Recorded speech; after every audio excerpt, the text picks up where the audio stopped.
अरे भाई, आज बाजार में जो पार्टी हुई है ना, क्या कहने। मतलब ऐसा लग रहा था कि मार्केट ने पूरे 8 दिन के उपवास के बाद आज सीधा बुफे पर ही धावा बोल दिया है। तो चलिए फटाफट देखते हैं कि शानदार दावत के बाद कल के मेनू में क्या है।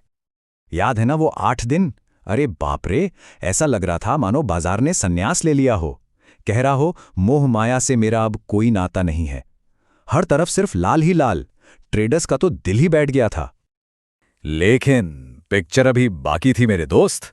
आज बाजार का वो 8 दिन का वनवास फाइनली खत्म हो गया। और क्या धमाकेदार एंट्री मारी है बुल्स ने। मतलब वनवास खत्म और पार्टी शुरू। और सुनिए, ये कोई छोटा मोटा कमबैक नहीं था। सेंसेक्स ने लगभग 700 पॉइंट्स की छलांग लगाई है। ये सिर्फ एक नंबर नहीं है, ये तो बाजार का केजीएफ चैप्टर 3 वाला टीजर था, जिसने सबका भरोसा वापस जीत लिया। तो अब सबसे बड़ा सवाल, अब तेरा क्या होगा कालिया? मतलब अब आगे क्या करना है? देखिए, माहौल अब बदल चुका है। अब की जो रणनीति है वो है बाय ऑन डिप्स। सीधी भाषा में कहें तो जब भी बाजार थोड़ा सस्ता मिले, झोला भर लो। अच्छा, इस ब्लॉकबस्टर मूवी के हीरो कौन कौन थे? आखिर किसने बचाया बाजार को इन मंदी के गुंडों से? चलिए मिलते हैं आज के सुपर हीरोज से। देखिए, ये कोई वन मैन शो नहीं था। ये तो पूरी की पूरी एवेंजर्स टीम का कमाल था। ऑटो, प्राइवेट बैंक्स, फार्मा और मीडिया सबने मिलकर ऐसा धोया कि मंदी कहीं मुंह दिखाने लायक नहीं रही। और इस टीम का कैप्टन कौन था? टाटा मोटर्स। ये अपने 150 डीएमए के ऊपर बंद हुआ है। अब आप सोच रहे होंगे, ये 150 डीएमए क्या बला है? अरे, इसे स्टॉक की कुंडली का संस्कारी लेवल समझिए। इसके ऊपर मतलब घर का अच्छा लड़का और नीचे मतलब बिगड़ा हुआ शहजादा। तो आज टाटा मोटर्स फिर से अच्छा लड़का बन गया है। चलिए, बहुत हो गई थियरी, अब आते हैं असली मसाले पर। कल के लिए 5 धांसू आइडियाज। अपनी वॉच लिस्ट निकाल कर बैठ जाइए, क्योंकि पिक्चर अब शुरू हो रही है। तो लिस्ट में पहला नाम तो उसी का होगा ना, जिसने आज पूरी महफिल लूटी है। टाटा मोटर्स। गाड़ी आज फुल स्पीड में थी और लगता है कल भी रेस जीतने के ही मूड में है। इसके लिए प्लान एकदम सीधा है, ब्रेकआउट प्लान। सारे टेक्निकल इंडिकेटर्स एक साथ जय माता दी बोलकर स्ट्रॉन्ग बाय चिल्ला रहे हैं। अगर ये 775.66 के ऊपर निकला तो समझिए रॉकेट लॉन्च की तैयारी पूरी है। स्टॉप लॉस और टारगेट स्क्रीन पर हैं, नोट कर लीजिए।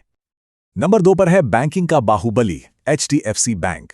प्राइवेट बैंकों में आज जो जान वापस आई है ना, ये उसका पूरा फायदा उठाने के लिए तैयार बैठा है। लेकिन यहां कहानी में एक छोटा सा ट्विस्ट है। इसका प्लान कंडीशनल है। मतलब शादी में जरूर आने वाला पक्का न्योता नहीं है। कुछ इंडिकेटर्स हां बोल रहे हैं तो कुछ ना। इसलिए जब तक ये 2954 के ऊपर शगुन का टीका लगाकर खड़ा ना हो जाए, तब तक एंट्री नहीं लेनी है। हमारी लिस्ट का तीसरा खिलाड़ी है फार्मा सेक्टर से सन फार्मा। ये वो स्टूडेंट है जो बीमारी में भी क्लास टॉप करता है। मतलब बाजार कैसा भी हो, ये अक्सर टिका ही रहता है। यहां रणनीति है ऑनलाइन सेल का इंतजार करने वाली, यानी कि बाय ऑन डिप। ज्यादातर इंडिकेटर्स बुलिश हैं, तो अगर ये स्टॉक 1705 के लेवल के आसपास थोड़ा डिस्काउंट पर मिलता है तो ऐड टू कार्ट करने का एक अच्छा मौका बन सकता है। अब आ गया है लिस्ट का सबसे कंफ्यूजिंग केस, कोटक बैंक। सच कहूं तो ये वो रिश्ता है जिसके लिए दिल तो हां कहता है, लेकिन दिमाग ना कहता है। एक तरफ फ्यूचर्स ऑप्शंस में इसके खूब चर्चे हैं, तो दूसरी तरफ इसका रिपोर्ट कार्ड वीक दिखा रहा है। आरएसआई तो बेचारा आईसीयू में पड़ा है 14.9 पर। मतलब लड़का पॉपुलर तो बहुत है, पर पढ़ाई में 0। तो ऐसे स्टूडेंट पर दांव लगाने से पहले इंतजार करना ही बेहतर है कि वो पहले एग्जाम में पास होकर तो दिखाए। तो यहां का सीधा सा नियम है, पहले इस्तेमाल करें फिर विश्वास करें। मतलब कंफर्मेशन फर्स्ट प्लान। जब तक ये 1968.5 का लेवल तोड़कर मैं आजाद हो गया न चिल्लाए, तब तक इसे दूर से ही ऑल द बेस्ट बोलना है। और अब लिस्ट का 5वां और आखिरी स्टॉक, जो है खतरों के खिलाड़ी का कंटेस्टेंट जी एंटरटेनमेंट। पहले ही बता दूं, इसमें एंट्री लेने से पहले हेलमेट और लाइफ जैकेट पहन लेना बहुत जरूरी है। जी में ना विप्स और रिस्क का खतरा बहुत ज्यादा है। मतलब ये कभी खुशी कभी गम वाला स्टॉक है। एक पल में ऊपर तो दूसरे ही पल में नीचे।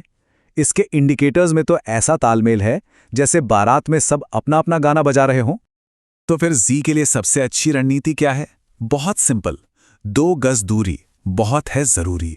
जब तक इसके सारे इंडिकेटर्स एक सुर में बाय बाय बाय का कोरस ना गाने लगे, तब तक इसकी तरफ देखना भी पाप है। आइडियाज तो मिल गए, लेकिन एक बात गांठ बांध लीजिए। प्रॉफिट कमाने से ज्यादा जरूरी है अपनी कैपिटल को बचाना। तो चलिए कुछ जरूरी नियमों पर एक नजर डाल लेते हैं। ये 3 गुरु मंत्र हमेशा याद रखने हैं। पहला, स्टॉप लॉस ही आपका सच्चा साथी है, उससे कभी बेवफाई मत करना। दूसरा, कोटक और ज़ही जैसे कंफ्यूज स्टॉक्स में कंफर्मेशन के बिना कूदना शेर की गुफा में बिना बुलाए जाने जैसा है। और तीसरा, ट्रेड लेने से पहले लेवल्स को लाइव मार्केट में दोबारा जरूर चेक कर लेना। और हाँ, एक जरूरी सूचना जनहित में जारी। ये सारे आइडियाज सिर्फ पढ़ाई लिखाई के मकसद से हैं, कोई सीधी बाय सेल की सलाह नहीं है। कोई भी फैसला लेने से पहले अपने रिस्क को समझें, क्योंकि पैसा आपका है तो आखिरी फैसला भी आपका ही होना चाहिए। तो अब गेंद आपके पाले में है।